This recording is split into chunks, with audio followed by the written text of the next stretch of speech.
Dalam satu hadis kata Rasulullah SAW, Inna rajula la yatakallamu bi kalimatin ma yatabayyanu fiha. Ada seorang berucap dengan satu kata-kata yang dia tidak cek terlebih dahulu. Ma yatabayyanu fiha itu dia tidak cross check ini bagaimana, benar atau tidak, salah atau tidak, dampaknya bagaimana. Dia asal ngomong. Yazil biha fi nari jahannam ab'ada ma bainal masyriq wal maghrib. Membuat dia terjerumus dalam neraka jahannam, dalamnya lebih jauh daripada jarak antara timur dan barat. Demikian juga Rasulullah SAW bersabda, Inna rajula la yatakallam bi kalimatin la yulqi laha balan yahwi biha fi nari jahannam. Seorang mengucapkan satu perkataan yang dia tidak memikirkan dampaknya, dia tidak peduli, asal ucap aja. Dia tahu mungkin salah tapi dia tidak duga ternyata dampaknya luar biasa. Ya. Maka membuat dia terjerumus dalam neraka jahannam. Waspada terutama terkait dengan Allah, terkait dengan Rasulullah, terkait dengan syariat Allah, terkait dengan malaikat, terkait dengan perkara yang gaib, terkait dengan hukum-hukum Allah, maka asal jangan ceplas-ceplas. Rasulullah SAW pernah bercerita tentang dua orang yang saling berkawan, yang satu sering melakukan maksiat, yang satu rajin beribadah. Maka yang rajin beribadah ini ketika melihat saudaranya bermaksiat, dia tegur, dia mengatakan, ya hadza aqsir, wahai fulan, berhentilah. Namun yang ditegur terus melakukan maksiat. Sampai berulang-ulang, akhirnya ditegur lagi, wahai fulan aqsir, wahai fulan, berhentilah. Rupanya yang bermaksiat jengkel, kemudian dia berkata, da'ni wa rabbi, tinggalkan aku dan Tuhanku, jangan ikut-ikut urusanku. Ya. Abu Ista alayya raqiba, apakah Allah mengutusmu sebagai pengawasku, yaitu tidak cukupkah malaikat rakib atid? Kenapa kau ikut-ikutan mengurusku? Tentu ini perkataan yang salah. Karena dalam Islam ada namanya an-nahyu anil munkar, ada al-amr bil ma'ruf wan nahyu anil munkar, saling menasihati. Tapi karena dia jengkel, dia bilang gitu, ngapain kau tegur-tegur saya terus, ya? Apakah kau diutus sebagai pengawasku khusus, ya? Maka orang yang disampaikan ini pun marah, yang orang ahli ibadah tadi. Maka dia mengatakan, wallahi la yaghfirullahu lak. Demi Allah, Allah tidak akan mengampunimu. Dia mengambil kesimpulan dengan logika dia bahwasanya orang seperti ini tidak akan diampuni oleh Allah, dinasihati berulang-ulang malah menjawab dengan jawaban yang menjengkelkan. Maka Allah pun mematikan mereka berdua. Allah marah, Allah berkata, man dzalladzi ta'ala alayya alla aghfira li fulan. Siapa yang berani-berani bersumpah dengan namaku, aku tidak akan mengampuni si fulan. Aqad ghafartu lahu wa ahbatu amalak. Sungguh aku telah mengampuninya sedangkan engkau aku gugurkan amalanmu. Maka Abu Hurairah radhiyallahu anhu ketika meriwayatkan hadis ini berkata, takallama bi kalimatin aw baqad dunyahu wa ukhrahu. Sungguh orang ini telah mengucapkan satu perkataan yang membuat dia hancur dunia dan akhiratnya. Di antara perkataan-perkataan yang tersebar di zaman sekarang ini yang mau kita kritiki agar tidak ikut-ikutan, ya. Contoh seperti sebagian orang mengatakan ada wali fulan dalam sehari atau dalam sehari semalam bermi'raj kepada Allah 70 kali, ya. 70 kali. Ini kelihatannya sepele, tapi ini tidak sepele. Ini tidak sepele. Kenapa saya kata tidak sepele? Karena ini bentuk secara tidak langsung, meskipun mereka tidak menduga hal ini, tapi ini adalah bentuk merendahkan mukjizat Nabi sallallahu alaihi wasallam. Karena di antara mukjizat Nabi yang luar biasa, yang menjadikan Nabi diragukan oleh orang-orang kafir Quraisy ketika itu, sampai sebagian ada yang murtad, sampai ada yang menjadikan ini bahan hinaan kepada Nabi sallallahu alaihi wasallam karena mereka tidak percaya menurut logika mereka, adalah peristiwa apa? Isra wal Mi'raj. Al-Isra wal Mi'raj. Yang Allah abadikan dalam Al-Qur'an. Subhanalladzi asra bi 'abdihi lailan minal masjidil haram ila masjidil aqsa alladzi barakna haulahu linuriyahu min ayatina. Innahu samiul basir. Maha suci Allah yang telah memperjalankan hambanya di malam hari dari Masjidil Aqsa ke Masjidil Haram, ya, dari Masjidil Haram ke Masjidil Aqsa yang kami berkah di sekitarnya, linuriyahu min ayatina, agar kami menampakkan tanda-tanda kebesaran kami.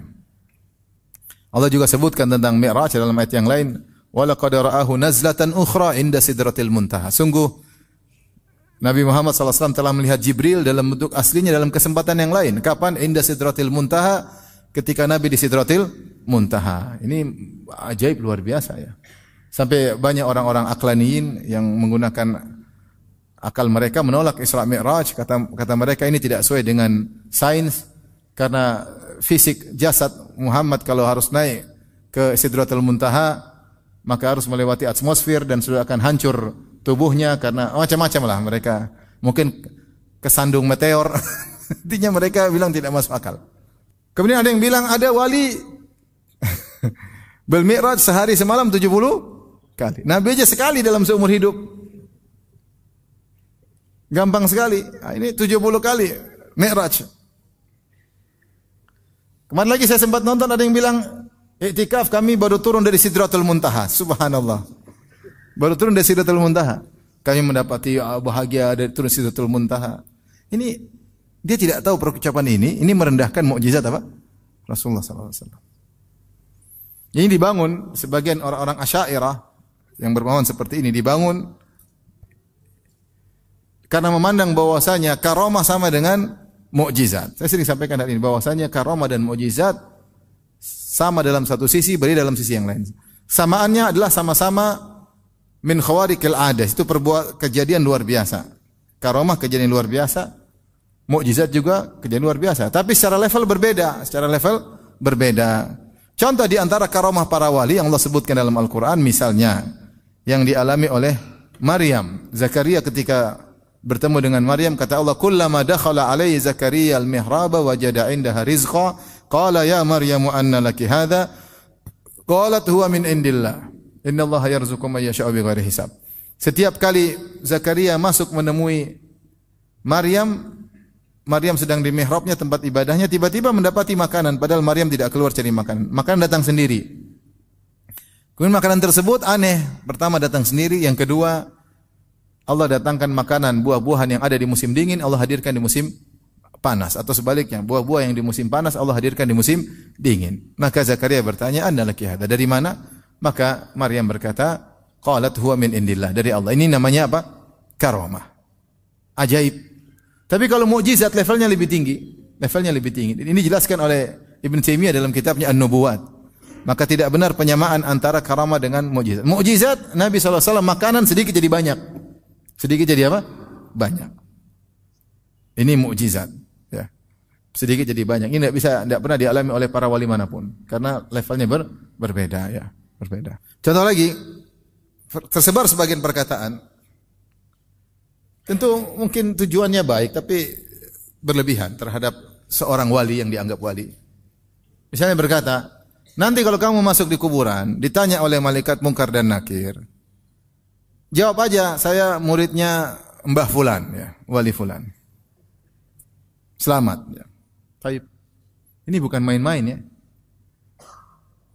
Rasulullah menjelaskan kalau seorang dikubur, kemudian didatang oleh malaikat, tanya, "Man rabbuk? Wa madinuk wa man nabiyuk?" Siapa Tuhanmu? Apa agamamu?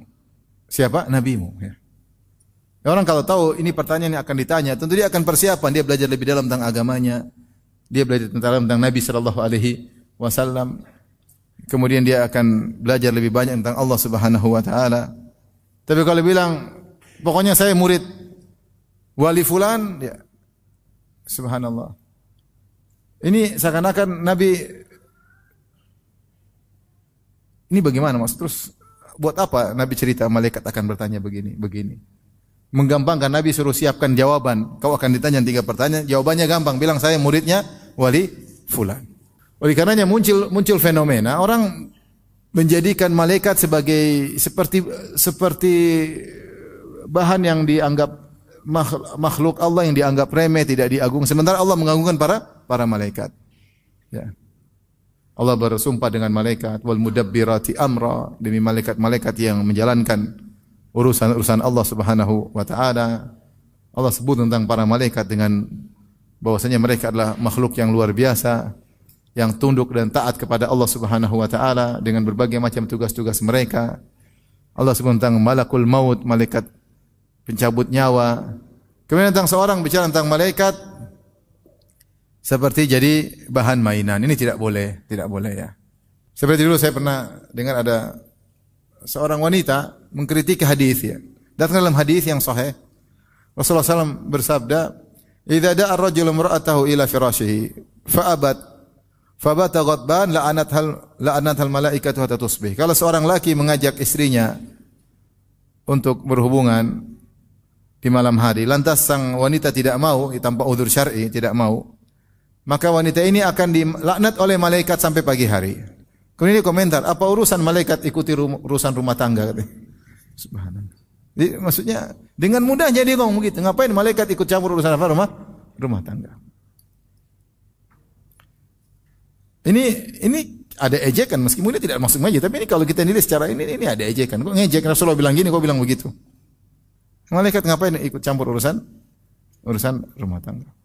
Atau jadikan malaikat seperti bahan lelucon, ya. Nanti di neraka begini, malaikat bingung, malaikat kaget. Misalnya kadang-kadang malaikat dijadikan bahan candaan, ya. Dijadikan bahan candaan. Jadi pikir neraka perkara untuk main-main, ya. Untuk jadi bahan candaan. Orang sebut neraka itu untuk agar takut kepada Allah, bukan untuk main-main. Sehingga ketika orang berbicara tentang neraka sambil ketawa-ketiwi, orang tidak rasa takut. Jadi bahan lelucon. Jadi bahan lelucon. Neraka jadi bahan lelucon, malaikat jadi bahan lelucon.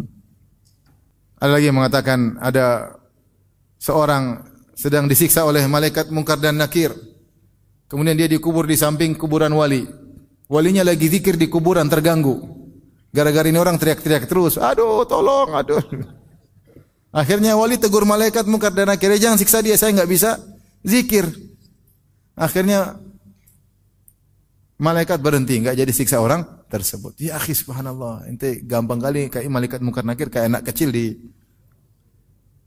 ngeri loh. Rasulullah mengatakan datang malakani, ya, azraqani, ya, dua malaikat yang biru yang menakutkan, ya. Makanya disebut Munkar dan Nakir. Munkar itu sesuatu yang diingkari, penampakannya diingkari. Munkar dan Nakir maknanya sesuatu yang diingkari. Aswadani azraqani, hitam dan biru, mengerikan. Kemudian jangan saya lagi zikir. Kemudian timbul akidah kalau kita dikubur dekat kuburan wali aman. Kenapa? Kalau ada malaikat Munkar Nakir mau datang, takut sama wali. Ada lagi satu bilang, sampai sekarang si fulan belum ditanya oleh malaikat Munkar dan Nakir. Dari mana dia tahu? Kata dia, karena orang datang berkunjungan, mengunjungi terus malaikat Munkar dan Nakir, nunggu orang selesai. Enggak selesai. Sampai sekarang belum ditanya oleh malaikat Munkar dan Nakir. Ya, ente bicara malaikat Munkar dan Nakir, ente jadikan candaan seperti itu. Dari mana ente tahu dia belum ditanya oleh malaikat Munkar dan Nakir? Kata dia, sampai sekarang. Sudah bertahun-tahun belum ditanya. Ini kan hal gaib, dari mana kau tahu? Maksud dia candaan. Candaan. Tapi janganlah jadikan malaikat sebagai bahan apa? Candaan. Ya. Menurut saya, seorang dalam berbicara tentang syariat Allah maka waspada. Karena kalau menjadikan candaan, ya atau bukan candaan atau sekedar, tapi ya jadikan hal yang digampangkan, tidak boleh. Tidak boleh kita menggampangkan simbol-simbol agama. Di antara simbol agama malaikat. Malaikat makhluk yang dimuliakan oleh Allah Subhanahu wa taala. Makanya disebut al-malaikatul muqarrabun, yaitu makhluk yang didekatkan kepada Allah Subhanahu wa taala. Yang sangat takut kepada Allah. La ya'sunallaha ma amarahum wa yaf'aluna ma yu'marun. Mereka tidak pernah membangkang kepada Allah dan mereka selalu taat kepada perintah Allah Subhanahu wa taala. Yusabbihuna al-laila wan nahar la yafturun. Mereka senantiasa bertasbih siang dan malam, tidak pernah letih, tidak pernah capek. Dalam riwayat dalam ayat yang lain la yas'amun, tidak pernah bosan, tidak seperti kita. Dahulu seperti ini dilakukan oleh Abu Jahal. Abu Jahal dulu ketika turun firman Allah, alaiha tis'ata asyar, bahwasanya neraka ada 19 penjaga malaikat, 19 malaikat. Kata Abu Jahal, tenang, 10 saya yang lawan. Malaikat cuma 19, tenang. Kita lawan ke 19. Iya Abu Jahal, enggak apa-apa kalau Abu Jahal ya wajar ngejek malaikat. Jadi kita orang Islam. Saya lihat lagi ada klip orang, Jibril. Fulus, Jibril. Jibril ya. Saking mulianya Jibril sampai orang Nasara menjadikan dia Tuhan Rohul Kudus. Ini malah dia ya Jibril. Saya sudah ngomong sama Jibril. Ada yang Jibril fulus. Syirik, masa minta fulus sama Jibril. Minta sama Allah atau sama Jibril? Jibril bukan malaikat penurun fulus. Jibril itu pembawa wahyu, bukan penurun apa? Fulus. Ini akibat tidak belajar. Gampang. Jibril turun. Ayo dikip lagi seorang di sampingnya ada dianggap wali pakai bahasa Jawa. Ya Jibril mudun katanya. Muduno apa bagaimana bahasa? Ya Jibril alaihissalam yang menyertai para nabi. Nabi Adam, Nabi Nuh disertai oleh Jibril yang menemani para nabi, yang menolong para nabi. Yang dirindukan oleh Nabi Muhammad sallallahu alaihi wasallam. Yang menemani Nabi Isa, Nabi Musa.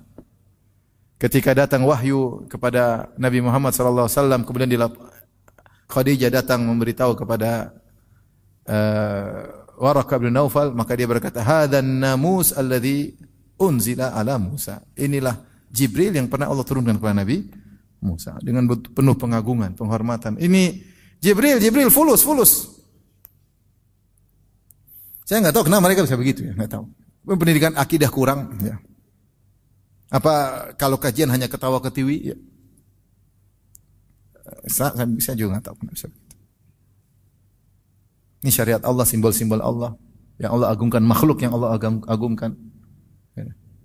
Allah agungkan Jibril dalam banyak Al-Quran, banyak dalam ayat. Allah sebutkan tentang agungnya Jibril alaihissalam. Muta'un thamma amin. Dia adalah pemimpin para malaikat, ditaati dan terpercaya, amanah. Kemudian Jibril sini, subhanallah. Di antara juga kalimat-kalimat yang tersebar beredar, ya. Mudah-mudahan tidak diikuti oleh kaum muslimin ya.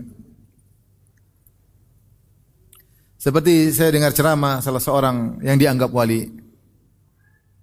Kemudian dia pun mengatakan kalian harus menghormati kuburan wali fulan. Ya. Kalian tahu siapa yang jaga kota kita? Yang jaga kota kita adalah wali fulan yang sudah meninggal. Ini maksudnya apa? Ketika seorang disuruh yakin bahwasanya yang menjaga kotanya adalah kuburan wali fulan. Apa yang dialami oleh masyarakat kalau seperti ini? Akhirnya masyarakat datang minta pengamanan, minta ketentraman, minta kenyamanan karena menganggap wali ini adalah penjaga apa? Penjaga kota tersebut ya. Ini tentu ada terkait dengan syirik tauhid rububiyah, terhadap tauhid rububiyah. Karena dalam keyakinan kita Allah adalah Ar-Rabb, dia satu-satunya Ar-Rabb. Ar-Rabb artinya yang mengatur, mencipta, jadi menguasai ya. Disebut dengan tauhid rububiyah. Ya, dialah Maha Esa dalam penciptaan, dia adalah Maha Esa dalam pemilikan, dan dia adalah Maha Esa dalam pengaturan. Yudabbirul amr. Dialah yang mengatur segala urusan ya. Allah tidak pernah menjadikan orang yang sudah mati menjaga suatu kota, enggak ada. Dia menjadikan orang punya keyakinan macam-macam terhadap wali tadi ya. Seharusnya mereka fokus kepada Allah Subhanahu wa taala, gara-gara seperti ini punya keyakinan terhadap sang penghuni kubur. Inilah sebab-sebab kesyirikan yang mengantarkan orang akhirnya punya keyakinan terhadap penghuni-penghuni kubur. Terkadang orang-orang begini ada maksudnya, kultuskan wali ini karena wali ini guru saya, karena wali ini mbah saya, karena wali ini kakek saya, sehingga dengan dikultuskan wali ini dia juga dapat keuntungan. Ada dunia di balik itu. Dunia di balik itu. Nah, saya tidak ingin kaum muslimin terbawa dengan keyakinan seperti ini, ngeri. Ini nyerempet-nyerempet kesyirikan seperti ini. Kita tahu syirik adalah kezaliman terbesar. Inna syirka la dzulmun azim. Syirik adalah dosa paling besar. Dosa yang dahsyat. Seperti perkataan sebagian orang bahwasanya Nyi Roro Kidul ngatur pantai selatan misalnya, ini syirik. Enggak ada yang ngatur pantai selatan. Yang ngatur pantai selatan siapa? Allah Subhanahu wa taala. Coba kalau orang lagi di pantai selatan ketakutan, dia mungkin minta tolong sama Nyi Roro Kidul. Ini syirik, enggak boleh. Artinya mengatakan yang mengatur gunung adalah jin fulan, ini semua adalah kesyirikan. Ketika ada seorang Arab dari Yaman, dia datang, kemudian dia tinggal di suatu lembah, kemudian dia berkata, "A'udzu bi sayyidi hadzal wadi min sufahai qaumihi." Aku berlindung kepada pemimpin, itu dia minta berlindung kepada jin. Aku berlindung kepada penguasa jin di sini dari gangguan anak buahnya, maka dia tidur nyaman. Ya. Maka turunlah firman Allah Subhanahu wa taala menyebutkan bahwa ini adalah apa? Kesyirikan. Wa annahu kana rijalun minal insi ya'udzuna bi rijalin minal jinni fazaduhum rahaqa. Dulu ada sekelompok manusia berlindung kepada sekelompok jin, membuat mereka semakin tersesat. Syirik. Selamat. Benar jinnya ada. Anak buah jangan ganggu dia ya. Dia sudah minta tolong sama saya, selamat. Tapi itu syirik atau bukan? Syirik. Ya, akhirnya kalau orang ke ini pantai selatan dikuasai Nyi Roro Kidul, akhirnya apa? Kalau mau selamat, kasih sajen. Akhirnya. Mereka minta perlindungan dari Nyi Roro Kidul. Ini syirik, enggak main-main syirik. Seperti sebagian mereka lagi pas musim pandemi, ramai itu menjadikan sebagian foto wali sebagai jimat. Kata sebagian mereka, tenang. Corona jangan takut, yang penting ada ini. Foto wali fulan. Pasang selamat dari apa? Corona. Itu wali aja enggak selamat dari penyakit kok. Mati. Berusaha berobat mati. Itu wali. Yang dipasang itu berusaha berobat. Ketika sakit enggak? Dia berusaha berobat. Kalau dia tidak ingin sembuh, dia tidak akan apa? Berobat. Ketika dia berusaha berobat, berarti ingin apa? Sembuh. Ternyata dia mati. Gimana suruh jaga corona? Akhirnya jadikan jimat, pasang. Datang lagi sebagian orang, bikin pakai dalil. Oh iya, ada dalilnya. Dalilnya apa? Umar bin Khattab, kata Nabi SAW, "Walladhi nafsu Muhammadin biyadi, ma laqiyaka syaitan, salikan fajjan illa salaka fajjan ghaira fajjik." Wahai Umar, tidaklah kau melewati satu jalan, kecuali setan kabur dari jalan tersebut. Setan pasti kabur. Lihat, Umar wali Allah, setan takut sama Umar. Si fulan wali Allah, ini wali Allah, setan takut sama dia. Langsung tentukan si fulan wali, setan takut. Si fulan wali, setan takut. Nah, kalau si fulannya enggak ada, fotonya setan takut. Subhanallah. Jadikan foto sebagai jimat. Saya taruh di rumah. Jimat sumber ke. Ini namanya jimat. Man alaqa syai'an faqad asyrak. Ma anta alaqa syai'an faqad asyrak. Siapa yang menggantungkan sesuatu, maka dia telah melakukan apa? Kesyirikan. Sesuatu pun apa yang digantung? Mau foto, mau tulang, mau tali, ya. Dalam rangka mencari keberkahan atau dalam rangka menolak kemudaratan, itulah namanya jimat. Itu namanya jimat. Di antara kesalahan yang beredar juga, pernyataan sebagian orang bahwasanya kita pasti masuk surga. Saya dulu pernah bantah seorang, dia sekarang sudah sadar alhamdulillah. Dia dalam ceramah bilang, kita pasti organisasi ini pasti masuk surga. Itu Islam Jamaah waktu itu. Pasti masuk surga. Yang lain neraka, kita sendiri pasti masuk surga. Pasti, dia bilang pasti. Ini bukan hanya sekedar memuji batinnya yang dilarang, yang kita tidak tahu batin seorang. Ini kita bilang dia pasti masuk apa?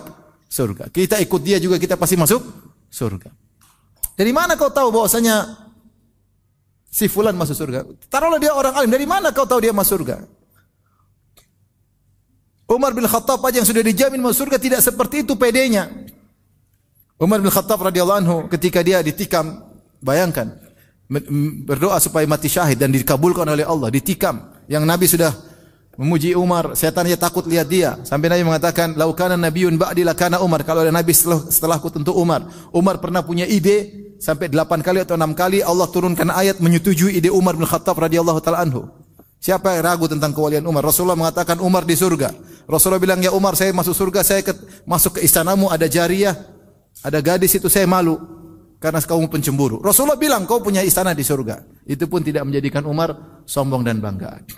Ketika ada orang meninggal setelah Rasulullah meninggal, ada yang meninggal ini setelah wafatnya Nabi, ada yang meninggal, Hudzaifah diikuti oleh Umar. Apakah Hudzaifah mensalatkan orang ini atau tidak? Kenapa? Karena Hudzaifah sahibu sir Rasulullah, dia punya rahasia-rahasia yang Allah sampaikan, yang Nabi sampaikan.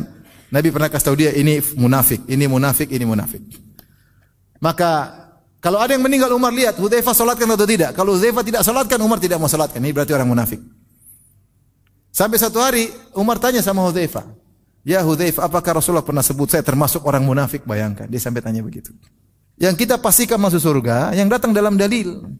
Al-asyara mubasysyaruna bil jannah, 10 orang yang masuk surga. Para sahabat, Bilal di surga, ya. Dan beberapa sahabat yang dipastikan masuk surga. Ini saja Utsman bin Maz'un, Rasulullah bilang saya tidak tahu tentang dia. Kenapa tidak ada dalil wahyu dari Allah mengatakan dia masuk surga? Maka Nabi tidak bisa pastikan.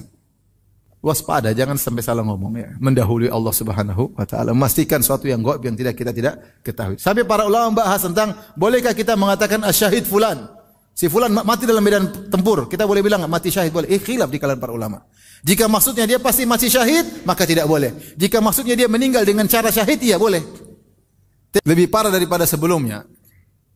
Ada yang menyebut tentang kehebatan wali fulan, wah ini luar biasa, luar biasa. Sampai kalau Allah ingin mengadab satu kaum, Allah minta izin sama dia dulu. Subhanallah. Di antara juga yang perlu kita perhatikan juga, sebagian solawat-solawat yang tersebar, ya, yang dibuat oleh sebagian mungkin dianggap ahli ilmu, sebagiannya aneh. Ini juga perlu kita perhatikan. Seperti ada solawat disebut dengan solawat Al-Fatih, yang disebutkan keutamanya lebih baik daripada membaca 6.000 Al-Quran. 6.000 kali apa? Al-Quran. Ini tentu karena kecintaan kepada Rasulullah sallallahu alaihi wasallam sehingga dia buat salawat sendiri, dia pasang pahala sendiri. Pahalanya sekian sekian sekian. Ya kan? Pahala dari mana? Pahala kan dari nanti dia bilang ketemu Nabi, Nabi bilang begini. Dia selalu begitu. Ini ketemu Nabi, Nabi yang bilang. Mimpi ketemu Nabi atau ketemu Nabi secara langsung. Ini ada salawat, pahalanya seperti ini. Di antara ada salat yang salat Al-Fatih, pahalanya lebih baik daripada 6.000 kali baca Al-Quran. Ini sebenarnya apa? Sebenarnya membuat orang lari dari Al-Quran.